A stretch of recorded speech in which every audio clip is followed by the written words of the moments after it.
How do we reference collection elements? How do we reference nested tables, V-arrays, and associative arrays?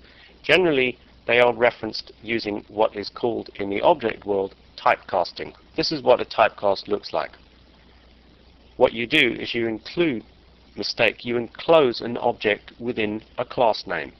Then what happens is that the class definition and methods will be applied to that object in order to extract values from it or execute things on that object. Obviously, you can do multi-layers or multi-nested levels of typecasting. Typecasting can get really complicated, especially if you have very deep layers and you're accessing objects right from the bottom of a hierarchy up to the top. The deeper the layers are, the more complicated it is. It's probably the result of a structure which is too granular. Not necessarily, though. In the object world, a granular structure is an efficient structure in terms of coding. A very granular structure in the object world is good, but it is not necessarily an efficient form when executing. There's a big difference between objects when writing, developing, and designing, and when actually executing on a runtime basis. That is not necessarily the case, but more often than not. When referencing Oracle collection elements such as nested tables, V-arrays, and associative index arrays, there are certain built-in methods that can be used. The ones that are not directly obvious, I've annotated with a call-out box. Exists. Does an array element exist? A count is obviously a count of all the objects within that object, all the iterations of it. The limit is the maximum size of an array. First and last is the first and last object. Prior and next are methods which can be used to scroll through the objects declared.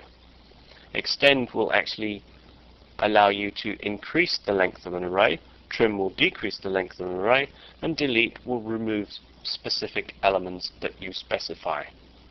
There are code extensions within PLSQL which will allow you to more or less build class and method structures in much the same way that you can build properly designed object code within a tool such as Java or an object database.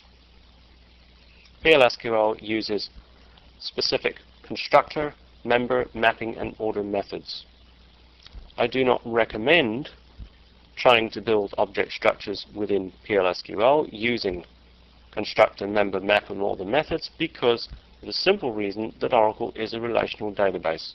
Once again, I'll reiterate, objects and relations do not mix well. The internal structure or the underlying structure is totally different.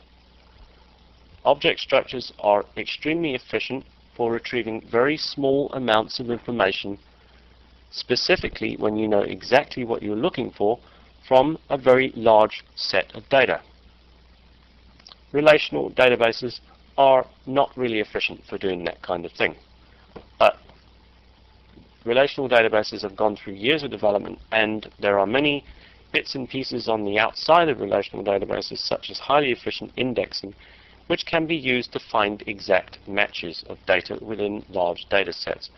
Object databases or object structures are very good at finding small pieces of data or exact matches within large sets. However, relational databases are extremely good and extremely excellent performers when it comes to writing reports. Because of the nature of the reports, reporting tends to denormalize a normalized or granular structure. Denormalizing an object structure is literally impossible. Running reports or creating data warehouse structures from object structures is going to be very, very difficult and could have an extreme impact on performance.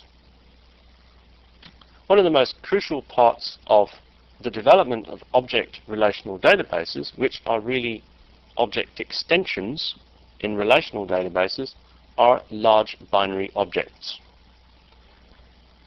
These are called blobs. There are different types of binary objects that you can use in an Oracle database. They're called blobs, clobs, etc. Various older versions such as raw types, which really stored binary data. They're very useful at storing images, sound files, multimedia, all that sort of thing. However, there's one very important point to note. In both relational and object databases, the most efficient way to store multimedia files is to store a pointer in the database and store the file externally. Unless that file is constantly changing, you do not need to store it in the database.